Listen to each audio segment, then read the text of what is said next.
Hi, welcome to Tea Talks. My name's Herb III. This is my friend Matt. Hey.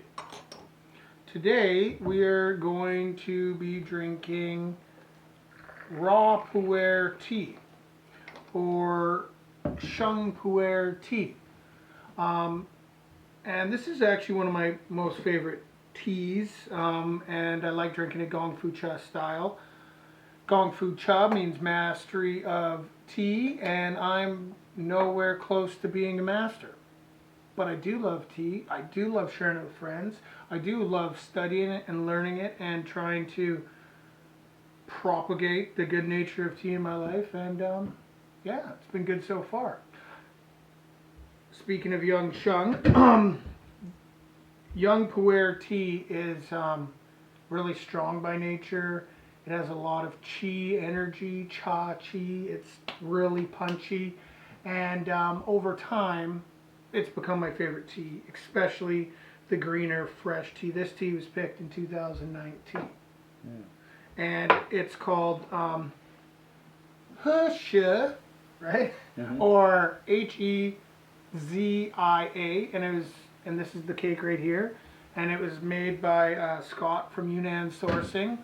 And he's great, and he does videos on YouTube too. And I messaged him after I bought a few cakes of young pu'er, and I was like, I wanted like a sweeter tone, and I know it existed, so he pointed me in the direction of Jingu teas, the Jingu mountains in Yunnan, and I bought 4 of them, and they're all freaking fantastic. And then this one actually is a blend of 4 good teas from 4 different mountains, and it packs a punch. And yeah, and the Hezia means harmonious, if I didn't already say that. Oh, okay. It's a harmonious blend of the young Sheng. And it's not like I asked you earlier, but I already forgot. It's not like an aging tea, is it? It's not like a tea that you'd want to buy young and then stick on your shelf for like 20 years? Lots of people do that. That's actually a thing. I guess there was a pu'er boom like 20 years ago where people did that and like investing type of things. But raw pu'er can be drank right away. Some people don't drink it right away. Some people actually buy it and let it sit, or they just buy already aged stuff. Again, my limited knowledge. I have a bunch upstairs, but still, it's limited. But I've noticed that, about every 10 years of age on the tea changes almost completely. Like, this will be green, bright, and have really floral notes. If you wait 10, 15 years, this tea will be caramel and goldeny flavors and honeys. And then you wait another 15 years, then we're getting to that leather bookstore styles. Right. Also, the neat thing about these type of teas, if it's a good tea and you store it properly, every 10 years, it's safe to say the value of your tea will raise up too. Yeah. I'm not buying tea to collect it and then sell it. I'm buying it to drink it. But it's kind of cool that, like, if you drink a tea today and I don't know, it's $1 a pot or $4 a pot or whatever it costs to fill the pot, and then in 30 years you drink it and it's like, oh, that's $300 a pot, $50. It's trippy. I can't wait. Yeah. I can't wait. That's cool. Well, and I was I'm diving into the tea knowledge myself. Yeah. And I saw this awesome Wikipedia graphic. I'll try to find it and put it up. Yeah. On the video, but there's like, I think 6 or 7 like main teas. Like it goes white, green, pu'er, so on, right? And it shows the processes of them, right? And it's really interesting. Like, it's all the Camellia sinensis plant, but it's all just manipulated in different ways, and you just get this insane kind of flavor variety. For the new person, I've told you hundreds of times, but sometimes you need charts. Sometimes you need to investigate on yourself when that interest spikes your mind, right? Like, yeah. I think there's a lot of plants out there that can be manipulated to have different flavors, especially if you give a culture 3, 4, 5,000 years to do that. Yeah. Right? So there is definitely different types of tea. They all do come from the same plant. You got the white, you got the black. or red in China. Then you got the Hezias, right? Then you got the Pu'ers, Sheng and Shou. Then you got the Oolongs. There's 4 types of those, and list goes on and on.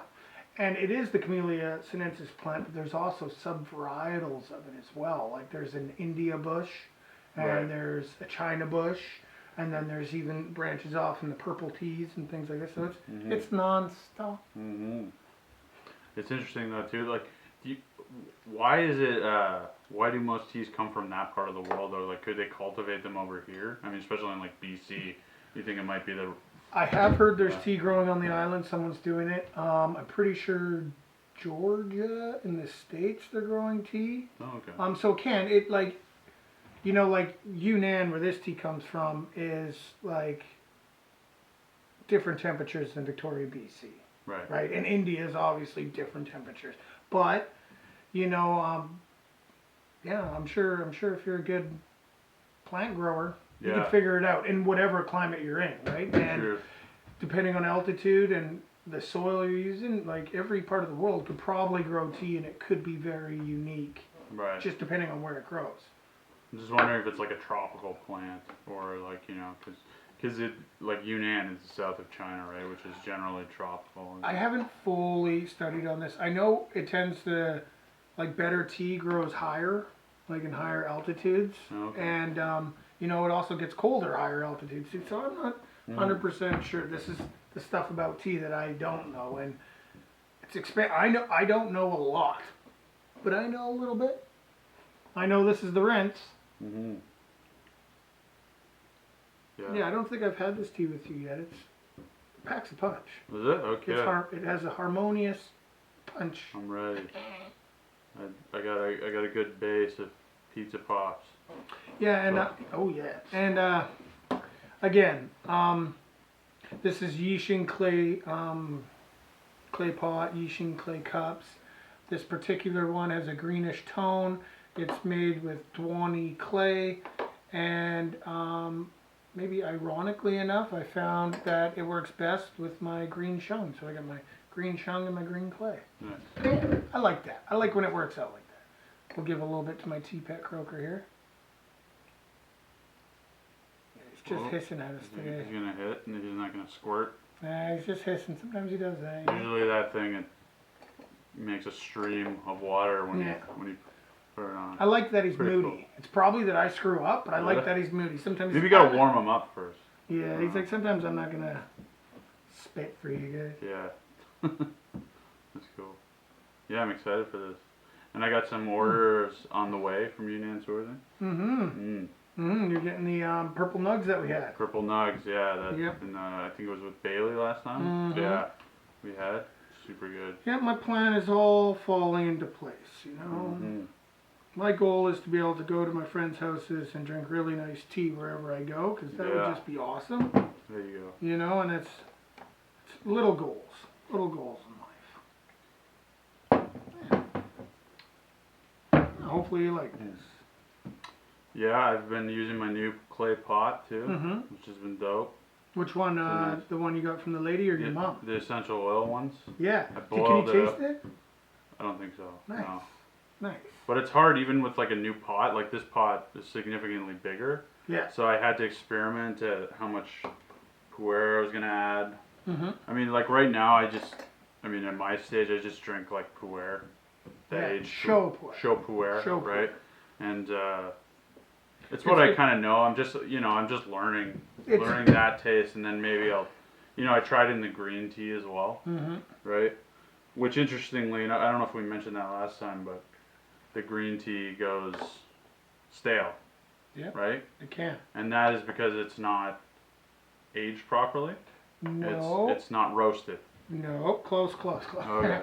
So green tea goes through a thing called the kill green process, which it kills the active enzymes in the tea to try to trap the flavor of the tea that day. Right. But by doing that, it's not going to become a bioactive environment and then have aging potential. This, on the other hand, does. Well, they're going to pick the leaves kind of like the same as green tea or whatever. They're going to pick the tops. They're going to bring them back to home base. They're going to steam wilt them, and then they're going to dry them. And they do use a little bit of heat, but there's still not enough to say that all the enzymes are killed. So when they dry them and press them into cakes, the tea's technically still alive. Oh, if that makes okay, any sense. yeah. And yeah. that will do its changing process. Okay. Mmm. This is a little greeny. Oh yeah. Well, it's green Sheng. It's the same plant, Matt. Yeah, it's the same plant, yeah. and it's only a year old. Oh, right. So you're gonna have umami, floral, nutty, sour, bitter tones in the beginning, and then eventually, they say the stronger teas sometimes. Eventually, the bitters and stuff turns into sweetness. Right. And then you've had really old dusters with me too that don't taste anything like this. No. But it's kind of neat. Like the one category of tea, just by the separation of decades, kind of is like having a different cup of tea. Like, we'll have to do that. We'll have to do the tea time machine, the DeLorean, gauntlet. the gauntlet, Yeah, you call the it Marty the gauntlet. McFly, where we'll have 3 or 4 pots going, all different decades, and have different experiences. And there's no way, I've asked you this many times, but you haven't found a way to cleanse your tea palate if you're going to do that, right? You know how with sushi they have like ginger? Yeah, cleanse your palate? They probably have a way, I just haven't done it. I know, yeah, I don't know yet. Tongue scrapers or something? These are things I need to know. If any of you know, let me know. Well, That's great. Now you like it, eh? A little bitter. It's got that green kind of bitter to it. Yeah. But yeah, a little bit floral. Mm-hmm. And the sourness. I know what you mean about the sourness. It kind of comes out. Yeah, and I just love this type of tea. It is like, reminds me of like tea syrup, especially since it's 2019. It's like they pick the plant. It's not that old. Right. And then we're steeping it and we're getting fresh tea juice. It's the closest thing to trying a fresh plant is what I'm thinking. Right? All the other teas go through a little extra step to maybe pull away from some of these natural flavors, I guess, maybe. Yeah, totally. Sure. Well, I mean, some people might be afraid of tea flavors. I mean, you know, people like what they like. Some people are afraid of elephants, monsters. Yeah. That show Alf from the 80s. I was afraid of Alf. You were afraid of Alf? I was afraid of Alf. I had a nightmare where he was... Is that him in the corner over there? That's Alf. Yeah, that's what I thought it was. Yeah, there's a Alf puppet in the corner. Alf's chilling. Don't worry. And I had a nightmare where Alf was... So this guy right here. Yeah. This guy right here. Yeah, you hold them, show us you're brave now. I had a nightmare where he was like... He was this head, but with like a horse's body. Ooh. And all this fur. And he was crashing through my house. Oh, Being man. like, blah, blah, blah. Yeah. So I got a little bit afraid. And also, that kind of brings us to our first topic, which is being afraid of the dark. So, Herb, are you afraid of the dark? Even a little at your age? I don't really know if it's been generalized as just a fear of the dark. But I have had like incidents where, like, you know, I'll wake up groggy after, I don't know, using the washroom or something, and you know, I'll look in the corner and like maybe a blanket, because I got tons of blankets, maybe a blanket's all shaped weird. I'm like, Yeah. oh, there's a cougar or there's a cat, and like my eyes are really weird when I wake up. Like I used to experiment with psychedelics, Right. if you know what I'm saying. You? Nah, me? No. No. Anyways, so when I open my eyes, everything is very psychedelic for about a minute, always. Oh, wow. Yeah. And so it doesn't help when you're in the dark, right? So sometimes my eyes plays tricks on me. I'm not necessarily scared of the dark, but I've went through some things. But let me hear about what you got. What do you got for this? Well, I just have irrational fears. Right. And I sometimes like to do that. I like to watch really scary things, like the creepypastas, or whatever they're called. Have you ever read those? Ooh. Yeah. And I'll read them, and then I'll get super scared, or I'm just in that mood. And then what it is for me is I can't stand open closet doors, open bedroom doors, anything where there's like darkness outside. And I just will obsess that a face is going to pop out. Some big scary monster face. It's going to come, it's going to start staring at me. It's going to look all weird with big eyes and like big teeth and like subhuman kind of. And it's funny because I know you. Yeah. Right?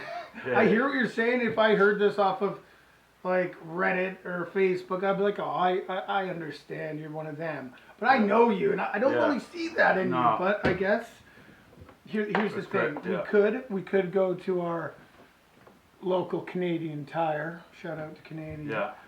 Canada. Shout out to Canada. But get some nightlights. No, that makes it even worse. Does it? Because it's too dim a light. Oh, and that's where the monsters can hide. They hide in dim light, and then I can see them even better. But it's just like open things. I just think something's gonna. I think a jump scare, a real life jump scare, is gonna happen. So I just like, I'll like close my eyes and turn off the light, and then go into bed, and then like get a good hiding spot. That's awesome. It's crazy. I used to get. I remember when I was a kid, I used to get so scared of the dark when I was a kid, because I'd have to. My parents were divorced, so I would have to. I'd have to go over to my dad's, and it was a strange house every 2 weeks, and I wasn't used to it. And he lived behind his house, within 100 feet was a graveyard. He lived beside a friggin' graveyard. And I remember having nightmares about some strange kind of like jackal monster. Well, I'm glad that you live here now. I'm glad you've moved away from that trauma. And I'm happy that you're able to open it up, because this is how healing happens. Yeah. Over tea, we can talk about this. Yeah. And maybe we will be right back. And we're back. Yeah, we were just talking about how green pu'er tea is a little hardcore. It is. It's not for the faint of heart. No. Which is me. I like it. I mean, it's an interesting. I'm not one of those people. Like, I'll try any kind of food. Sure. I'll try any kind of taste. Yeah. But we all have our preferences, and you were saying you developed a taste for it. A taste for it, which I can definitely see people doing this, right? So when you learn Gong Fu Cha by yourself, and you've only had a crash course or two with a professional once or twice in your life, like I did, I was using a little stopwatch to do my steep times and stuff, and I bought a green pu'er, and it's actually a doozy. It was a strong blend of banzang and whatever, but it was strong, and like if I wasn't careful, it'd make me nauseous. Right. And I was like, why? So then I'd put it away, and then I'd try it again. I'm like, oh, put it away again, and then by the time I finished that cake, though, beautiful part of this story is I actually loved it. It just took me time to learn how to brew it properly. Oh, okay. And my tongue had to totally develop. That being said, when I bought that tea off of Daniel from the Chinese tea shop in Vancouver, he actually told me if I drink tea every day, over time my palate will change. And he, 100% right. Like, water tastes different to me now. And I noticed so many flavors now, because you think it's from tea? Yeah. Wow. Yeah, I think it's from drinking the same sort of stuff every day and toning in your mind and your tongue to taste the little nuances. You brewed a little stronger, you taste more of this. You brewed a little, there's a whole thing on it. That's at least my belief. I don't know if it's 100% true. I think it is. Oh, okay. Yeah. You can see that. I'll just splish that one up. See that. Yeah. Yeah, this has got a little bit of the bitterness to it. And we ate before having this, so it's kind of hard, but I've noticed, well, it can. This is strong enough that it doesn't wreck much. But this one actually has a lot of pine needle flavor. And I've heard people on the internet, and I've read things that people say tea tastes piney, and I was like, I don't know about that. until I had this tea and a couple others, and this one tastes. And the thing is, I go and pick pine needles and make tea, so I'm like, it's super similar. Oh, okay. Well, yeah. I mean, you know, we pick pine needles like we pick our neuroses, and just getting back to that whole getting freaked out of the dark. Yeah. Did you have any kind of crazy neurosis develop from some kind of like childhood fear? Like for me, it was the graveyard in the back of my. And then I remember in that I would get so scared when I was a kid.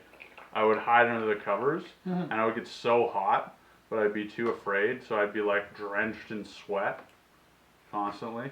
I'd be like, no, but the monster can't get me. I was different. I don't know. I think I had a little bit of like, a little bit of trauma at home, right? And like, I was into horror movies and stuff, so I was like, I would freak myself out broad daylight watching these movies, and I think that's how I did it, and that's how I worked through my shit. But what horror movie? All of them, but the 80s slashers. Yeah. Right? Freddy, Jason. You got your Michael Freddy Myers. on right now. Yeah. Got your Freddy. I'm stuck. I'm stuck in the 80s. No, but I do remember one dark thing. You know what gets me? Ghost houses. Ooh, Like when you go to yeah. when you go to these freaking places, this is what you're asking. Mm-hmm. So I'll let you know. I went to that Gailey Farms one. I was probably about. What's that? Where is it? Gailey Farms is a farm just outside of Victoria, and they have rides and Halloween stuff. Oh, okay. During Halloween, and they have a big haunted house. Okay. Every year, and you pay to go in it. Anyways, I went into one when I was a kid, like 11, and it was pretty scary. And I wasn't with anyone. It was just me in there. It was super dark, and maybe I remembered from the year before or something. But I was like, this place ain't gonna get me, right? Like, it's not gonna happen. And there's things grabbing my feet, actually, like things. I think it's people under the floorboards grabbing your feet, right? And like that sketched me out in the dark. So I was like, F this, and I decided to run along the wall. Like this wall, I figured in my mind, if I just run along the wall, just like shoulder dragging, like I'll be totally safe, and F these guys, I'll get through it. And lo and behold, I slammed right into a 2x4. Yeah. Right into a 2x4, and I gave myself a black eye. Oh, dude. It was alright, you know, I should have just braved it. I've been into a few since, and like the one in Playland and stuff, and they're no joke. They're like not comfortable places. No. So much stimuli is going on. Yeah. And if you have like the combination of like the little robotics they got in there and the banging, and then when you have like other humans in the dark screaming, like it's nuts. Yeah, that's true. That's true. So I don't really like ghost houses. No. I'm afraid of heights. You're afraid of heights? I was a roofer for 2 and a bit years. Well, I was with a roofing company with my friends, and I hated heights the whole time. Oh yeah. The first few months were bad, but even at the end of it, I still didn't like it. Well, you got Oh really? You didn't get like? Cause I did the shit like I did. I got comfortable-ish. I was apprentice bricklayer for 1 year, and yeah, no, I mean you have to go up on these like 100-foot high scaffolds. And like they're all like go, so you're not like strapping in or anything or any of that safety stuff. And yeah, I remember being terrified, like having these like buckets of mud crossing this 2x4 like 80 feet up, and I'm like shaking, and they're all like looking at me, right? Yeah. But I found I kind of got used to it.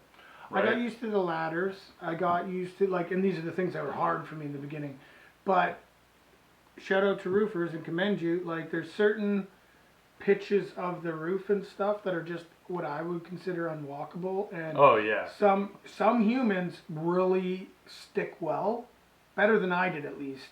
Right. And they're kind of like cats on the roof. And for the guys who can pull that off and not have height issues, like it's usually like we're cool, we're both pretty big guys too, Yeah. right? Just like generally bone structure and everything. stocky. Stalker, yeah, Scottish battleman. And yeah, so I think we're just not naturally. We're like on the bottom, like with a club, like making sure nobody steals anything, right? Yeah. We just hang it at the bottom. Yeah. Or like lifting a rock for like a rock fence. Yeah, or They're like, Angus, here's your rock. The rock launcher. Or we're like, rock launcher. Or we're sharpening the logs to stick in the ground, the spikes. Yeah. Like, we're those guys. Yeah. And then they get like wool. Yeah. What would wool be like? We're the guys with the really long swords. Like, don't come in within 3 meters of us. Yeah, wool would be like a spike guy. Because he's really lanky and he could just go. Definitely. He would. But like, I find like the smaller guys are better. You know, they're more cat-like, you know. Cats. I had like my smaller buddies back home. They were always like better skateboarders, right? They just have more dexterity. High dex. High dex, yeah. Yeah. Yeah, this is a kick. This is a green tea kick. And you're just going off with your talking. You got the motor mouth. It's working. I guess, yeah, it's tea's working. Kick my brain into gear. Well, you know, other scary things. Nuclear disarmament. Yeah, is that scary or? That's very scary. Well, nuclear. A good thing. That is a good thing, yeah. But yeah, I don't know why. I mean, it's kind of a left turn in terms of topics. Well, these are the topics you thought up in the middle of the night last night. I thought up in the middle of the night. Mania topics. Mania topic. Yeah, because I was reading it. It was like 1 a.m. and then all these things came up, and I was scared because I was a little bit tripping out about the face from the doorway. So I was like, get my mind off this. So yeah, nuclear disarmament. We don't need nukes. No. We don't need them. They keep the world in this kind of perpetual locked grip. It's like everybody's got a gun. Every country's got a gun to the head of another country. And so it's promoted peace in that way, but we could all still die in the blink of an eye. Yeah. Yeah, I don't think we need nukes either. I say get rid of the nukes before you get rid of everyone's guns. But that's my personal opinion. Yeah. Biggest ones first. Yeah, get rid of the biggest ones first, right? But you know, it's one of those things, right? Like, it's one of those things when you think about it, it really starts to get spooky. Yeah. If you don't think so. Let's not think about nukes just for today. But that's the problem, though, in a sense, too. Like, people have been lulled in this sense of security. Yeah. Right? Forget because it is. About our needs. I know, yeah. So. Forget about it. But if you do think about it all the time, you go insane. That's it. Right? That's it. So. But you know, a great thing brings us to our next topic. A great thing about that, as you get older, your memory goes. That's great. And have you noticed as you've aged? We're still young men here, you know. My memory's been shot. Yeah. My memory sucks. I've gotten to the point where a few years ago, I had a rough patch of a couple of years, really rough. I was just like coming out of like no more drinking and drugging and things, so like it took me a while. But I still come across memory issues. Yesterday is always hard for me to remember, and the day before, it seems. But I guess I don't know. I got a weird like little style where I try not to talk about my bad memory. So I'm like, if I notice it, I'm like, oh, you know, I've had memory issues in the past. Oh, they've come up, right? But I'll like, I try to refrain from saying I have a bad memory. Because I think I just fear it's gonna get worse. So if you deny it, it'll go away. I think so, or at least I'll forget about it. You'll forget about it. Okay, yeah. Well, yeah. I mean, for me, it's like I hate it because I'll know what I want to say. I can't remember names and like things. It's like nouns. Like verbs, I'm tight on the verbs. You're good on verbs. Adjectives. I'm okay, but nouns, man, they've all just like popped out, and I'll be wanting to talk and tell people about certain things. Like yesterday, I went on a hike with my friend, and I'm like, "Oh, this show, it's called like," and I just couldn't remember, but I'm like, you know, and then I think I feel like an idiot, you know, because I'm like I can't remember the name of this thing, and in front of like my business too, the names of plants. Like, I should know these certain plants by now, but I'll be like, oh yeah, that's and then it's just like, memory not found, file not found. Right? And I'm like, oh, dude. And then I think I feel like an idiot who's unprofessional, you know, because I've studied these names. I've looked. There was a point where I got so worried about this that every time I would, you know, I would keep it in my bathroom. So every time I would use the bathroom, I would open this book, and I would like study like 3 plants and just try to get them in my brain, right? But didn't work.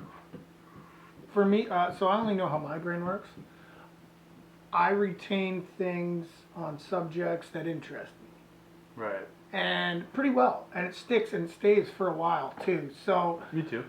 If I'm not interested, I don't know how interested you are in plants, but if I'm not interested in something, it's really hard, right? And it's just, you know, I have selective learning, whatever, but you know, I'm not worried about that. I got a cup of tea, but I do hear you. Yeah. I do worry for you. And, yeah. Yeah. Maybe you could get it on tape. Plants on tape. Plants on tape. Yeah. Just the Latin names of plants on tape.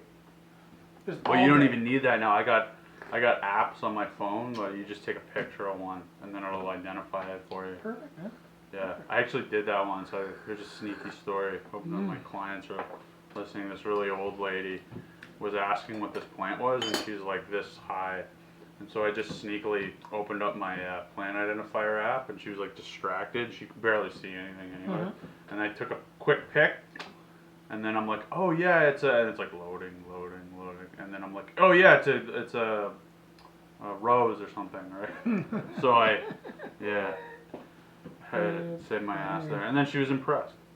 Yeah, well, there you go. There you go. Well, yeah, that's how it goes. And you know what I'm not impressed with, Herb? People's texting etiquette. Texting etiquette. Yeah.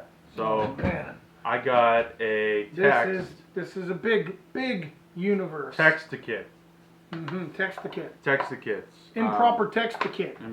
Improper text-a-kit. How are we doing for time, by the way? We're probably pretty good. You doing good? Let's see. I don't know. We got 5 minutes. We got 5 minutes. Oh, okay, cool. Yeah. Anyway, 4 minutes.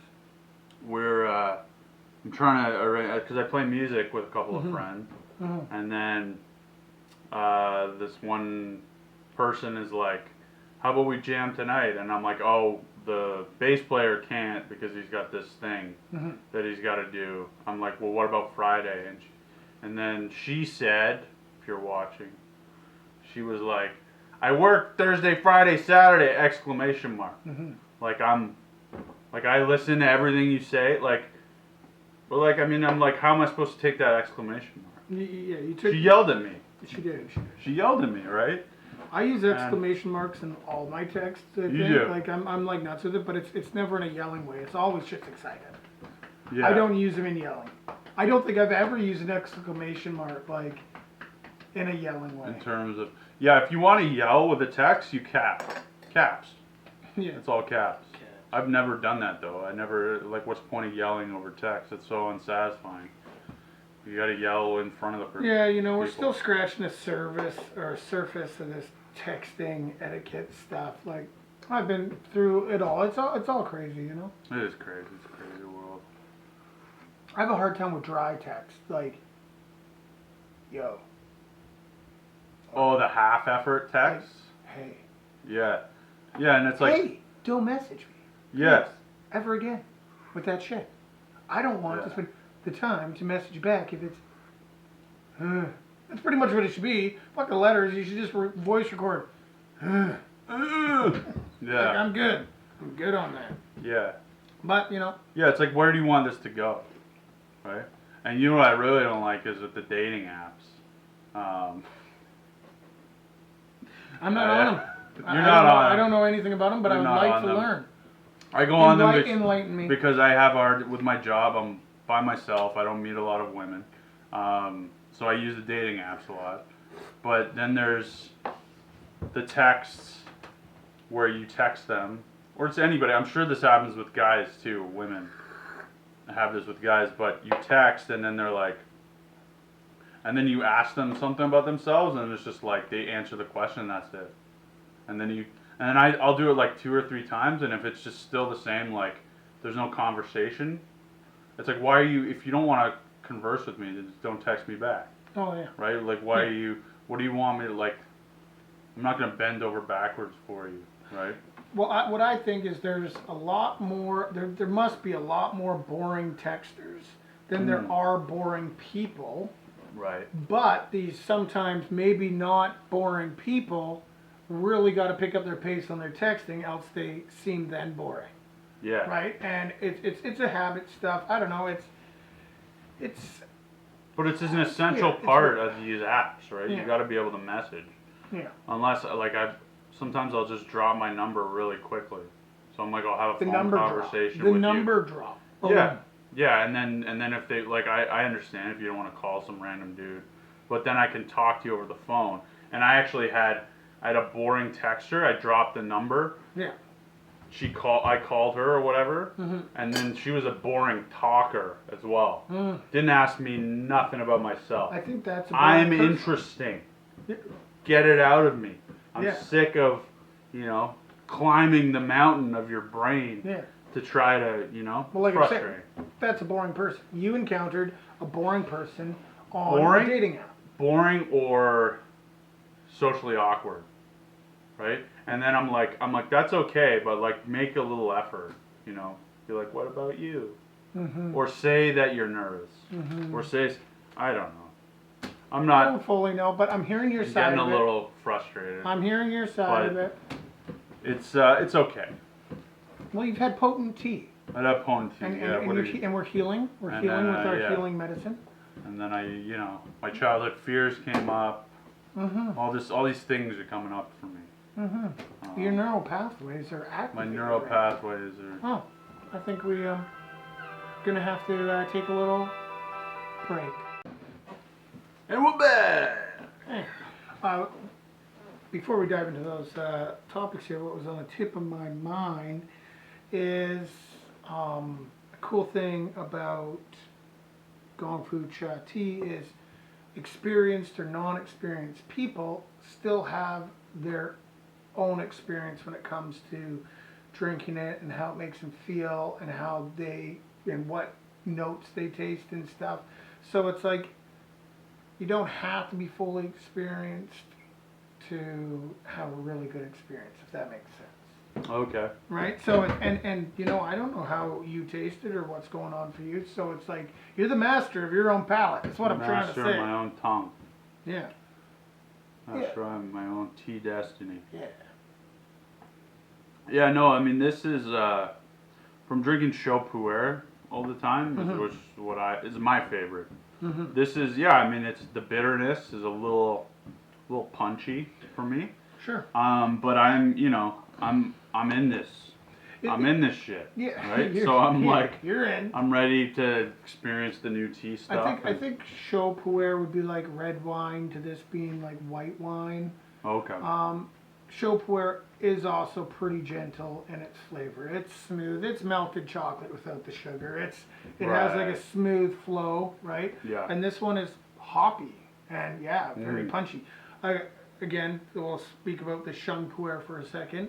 As Sheng gets older, it eventually gets dark and chocolatey and smooth and leathery as well, but it takes 30 years or so. Right. With the Hezia Pu'er, it's after a few years of it being produced, it's ready to go with those older leathery type of flavors, though it's not old. Okay.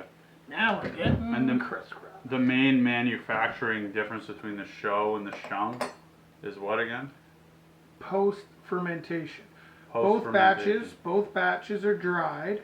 Right. Sheng would then just be pressed into cakes, when the Show would be then piled up and composted for 4 months. Gotcha, okay. And then dried again, and then pressed into cakes. Oh, okay. It's that composting that breaks down the enzymes and obviously chops down the bitters and takes away some of the flavors and replaces it with the caramels and those type of notes. Nice. Yeah. Nice. I think we're getting it. It's Matt education. It is. I learned so much. I mean, if my brain could remember things. And if I keep on reciting it, I relearn too, right? So, like, obviously, if I stop drinking tea, maybe eventually I would forget about it, but probably not in this lifetime. No, totally. And, somebody, I live in an apartment building, and I have a building manager.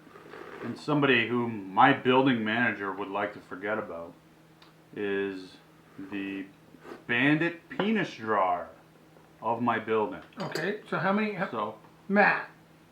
it's not me. Matt. It's not me. I'm not a child. All right. Okay? I do think it's a little funny, just because of the age group of my building is so old. And there's a bunch of penises tagged up in the. Tagged up. They first came on all the COVID signs, you know, like just wear the a doodles, mask. right? Just doodles. 1 second doodle. Yeah, and then some guy wrote like, "Everyone in fear equals big pharma money," you know, for like some COVID protest. I don't know. And then somebody wrote "kook" underneath that, and but then it evolved into like finding penises everywhere on these signs, right?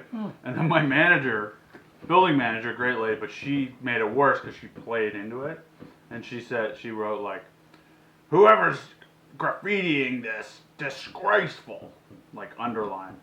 "We're gonna get cameras, blah blah blah blah blah." So she showed that he was getting a rise out of her. Sure. So more of them came, more So and now more there's came. more dicks. There's more. It's been a lull. Oh, there's doodle dicks have slowed down. Been a lull, yeah, but maybe they haven't slowed down. They're just happening in different buildings, right? it could, I think it's yeah. I mean, it could. I don't really see I this think guy. they're hilarious in certain settings. I think Yeah. there's almost nothing funnier than like on a street sign or something. You're like, oh, so and so place, and then a penis. Yeah. I think it's hilarious. It's one of the funniest doodles on the planet. It is, yeah. Right? It really is. It's kind of there is definitely. I see the disgraceful thing. I see the dark side of that humor. But it just cuts real deep, real fast, shockingly funny. It's like a fart joke, you know. It's like that's funny from 2 years old to 92 years old. Everybody, is. I haven't made it to 92 yet. No, but have you you know at a certain context? Sure. You know, flashatory humor. You've laughed. You know. No vid. No vid. Yeah, no vid. Yeah, I get it. So yeah, hopefully, you know, justice will prevail and Penis Man will be caught, or he won't, or his legend will live forever. I don't know. You know, but another thing is, I mean, you can't escape those visual disgraces, agitations, but you can escape those auditory ones. And so what I do when I go to bed, running away from the monsters, I will put in earplugs to go to bed because I live next to a grocery store. Yeah.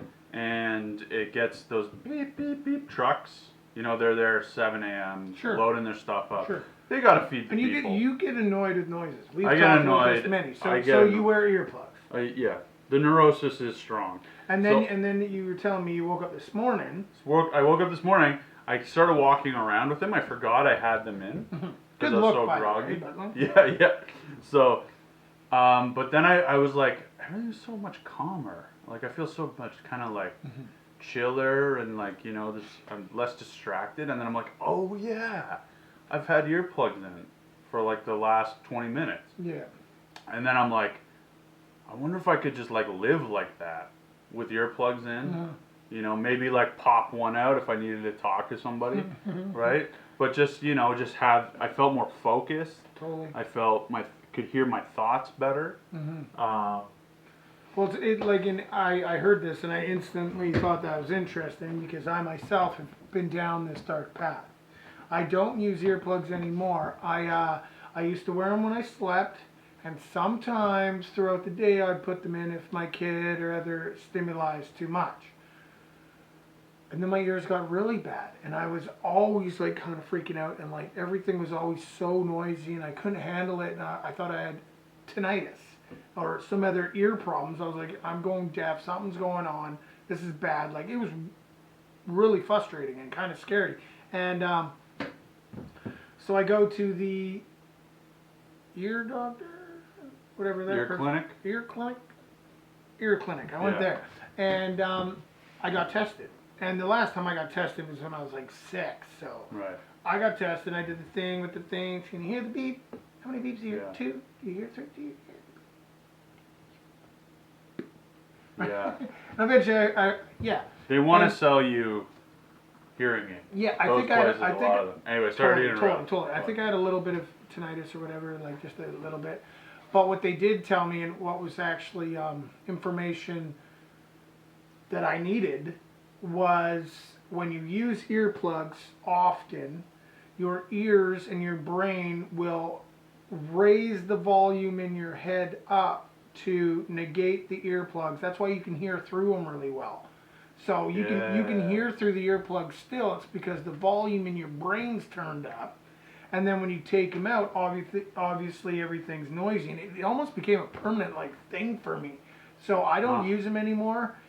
And I sleep fine, and things aren't that noisy for me anymore. So it's gotten a lot better, but it was nightmarish. Were you using them? You were using them when you slept. When I slept, so that was like a solid 8 hours of ears hearing through them, but differently. Yeah. And then occasionally throughout the day, different increments. Not all day or anything, but like an hour here, For an hour meditating there. or something. Meditating, Yeah. or like when things got too noisy. But the things got too noisy because my ears were stuck and too noisy. The ear doctor actually suggested me to get headphones and listen to loud music. Complete backwards land. Wow. But by doing that, you turn down the volume in your brain. Who Suppose. would have thought? Who would have thunk it? Yeah, you know, it's those are your ears.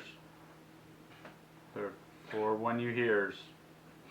I had something I was thinking when you were talking, but now it's gone.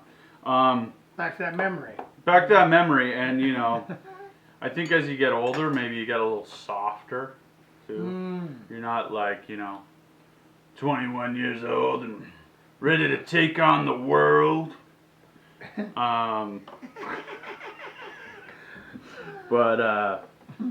So I was playing video games last night, as I do. What game were you playing? I was playing Grand Theft Auto 5, which has been out for a long time. Yeah. But I'm at this part in the story, and anybody who's played it knows this. But you basically you have to torture a guy in this game, and it's loud, it's vivid. They try to play it off as like black humor, dark humor, but it's intense. Yeah. And I was playing it, and I'm like trying to skip through it because I feel horrible. It's like a horrible sequence in this game, and I'm like, am I just turning into a wuss? With video games, because I don't find this fun. I want to skip this mission. Yeah. This guy's screaming. You're like hitting him in the knee with a wrench and stuff, and I'm like, and I'm like, I think you might be growing up. I might be growing up. Like I'm like, that isn't cool. It's not funny. How dare you came to mind. Yeah. Like, think of the children. Yeah. Why are you putting me through this? Yeah. Grow up. Yeah. Kind of came to mind, right? But I say, keep playing video games. I'm a pro gamer. But maybe try softer titles for a while. yeah. Maybe go into more cartoony games, like I was saying, Ratchet and Clank. Yeah. Supposedly Ratchet and Clank's actually going to be free. Ooh. Like this month it's free or something on PS4. I like it. I don't know. I played all those Spyro games, Crash Bandicoot. Yeah. I played when I was younger. And there's also this other Call of Duty. There's that like infamous level where you're like a terrorist and you like gun down innocent people. I was telling you about that. That's crazy. Like that's like, I think they probably got in some shit like, righteously they should. Or got paid to do it. Who knows? One of the two. It was weird, but yeah, I don't know. Maybe they're just trying to outdo themselves. And those Grand Theft Auto games, they have that really like kind of black humor to them too. But yeah, and they're harsh. It's harsh and it's, but I was like, getting old, maybe. Yeah, maybe. Or just. You need to try a different title. Yeah, My Little Pony or something. I do that. But we're also saying you were saying those Call of Duty games you've never really mastered. I've like No. half mastered because I was younger. I got into them and started playing them. I missed the Call of Duty little chunk. I gamed a lot prior than the first Zombies came out, and I missed it. Yeah. And I personally don't like those type of shooters. I actually remember trying Battlefront. What's the one that's not the Star Wars one? Oh. Battlefield. Battlefield and Call of Duty. I didn't like either of them because I'm into a different type of shooter. You are a boomer shooter. I like the boomer shooters. Boomer shooter. Doom and Wolfenstein. And yeah, I love those. And games. those you are see me play. I'm nuts in them. Yeah, you're really good at them. But they're like a different type of action, right? They're not as realistic. They're more arcadey. They're more fast paced. Yeah. And yeah, no, like I mean, you fly around. I personally, I tried playing the Doom games. I get dizzy. Watching them. I don't know what it is, and I leave the room. Yeah. When you were playing it, I'm like, I gotta go upstairs. Yeah. Such an old man. Yeah. So I can't hear anything. And I was telling you, like I remember the original GoldenEye was like the first game that did that to people. Like maybe the original Dooms did too, but I remember hearing it all the time, GoldenEye. And it's just certain games that have those cameras that move like that. Yeah. Yeah, make people dizzy and stuff. I love the Doom franchise. It's great. Like I said, I'm good. I played them all. I really love Resident Evil as well. Mm-hmm. And I was telling Matt, like, because it bugs me that these other games I haven't tried that much. I'm not that good at yet, but I'm going to have to just get good at them. But I was playing Resident Evil 4 on the pro mode, and I'm at a certain spot, and, like, you know, it's pretty hard. Mm-hmm. Like, you have to do headshots to, like, conserve bullets and not get hit. But you, like, there's scenes in it where there's, like, 10 zombies in maybe a 15-second period, so every second you got to be landing headshots. Yeah. And it's like, you know, you pull off 5, then boom, you die. Or I get cut, so I'll just start again, because I don't want to get through that scene low on ammunition or low on health. So it's like, like a couple days ago, I died probably like 50 times in a row, but like, I know it sounds like I suck, but actually you should have seen it. I was killing it, doing You don't crazy suck. I've stuff. seen you play that game. You don't suck at it. Like, it was nuts. It was nuts. So for the pros. Yeah. Yeah. I think these days people get so good at games. Like guys like our age or a little bit younger have been playing them for so long. Mm-hmm. They get pro level, right? Yeah. So they like demand a certain hardity of difficulty. We're there. Oh, jeez. We're having a difficulty talking about words. I can't. Words. Yeah. I think the tea's working. I think we're quite mellowed on the caffeine, and it's making it hard to conversate. A little bit. I'm getting excited. I'm getting really excited. This talks. And you know what we also used to do as kids? You would smash the heels in of your shoe when you were putting them on. You remember that? And your parents, my mom would always be like, "You're gonna wreck your shoes. Don't walk on the heels." I used to wear high tops, and I wouldn't do it on purpose, but it would eventually happen. Mm-hmm. Then there was that season. I don't know if anyone remembers this season, and it might still be going on, where people would get shell top Adidas and other type of shoes, and they would just purposely step on the heels. So like the heel of the shoe, they just crunch it down, slide their foot in like a slipper. Wow. And it was like a style, and it's that was a style? Must have been a West Coast thing. I never. Yeah. Maybe I missed it. I knew many of people that were just crushing it. I was like, "What are you doing?" Like heel crushers. Heel crushers. I was like, that's like the most uncomfortable thing, and it's just like I would hate that. It's the worst. Like I have a pair of shoes downstairs, and I like taking off my slippers and putting on my shoes before I go to the garbage can because there's gross stuff on the ground and I don't want to bring it, whatever. Yeah. So sometimes I got my hand on the garbage and I'm trying to put on a shoe with one hand, right? Maybe not even my good hand. And I did a quick stomping of one of the heels and I totally effed up the back of it. Oh, and it's like a little, but it's like one of those rubbery fabric ones, so you can't. It still stands. But you can feel that the inside had a plastic skeleton that is now folded over. You broke the back of it. Yeah, so it's an invalid shoe. Yeah. Wow. And it's like, Damn. Well.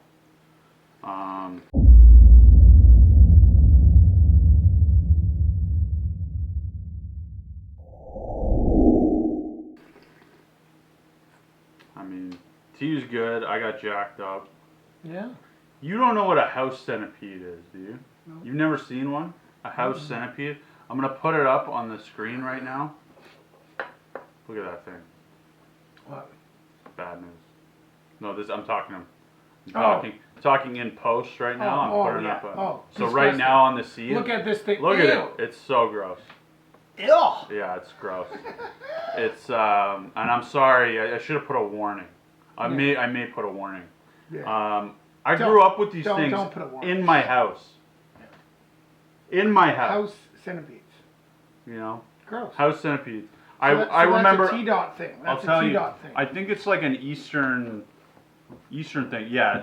Definitely T-dot. But I remember as a little kid, I went to go to the bathroom one night, and as I'm reaching for the toilet paper, one of these friggin' things was on it, and it was a big one. It was a big, and I got so scared. I think I just ran in my room, no wipe.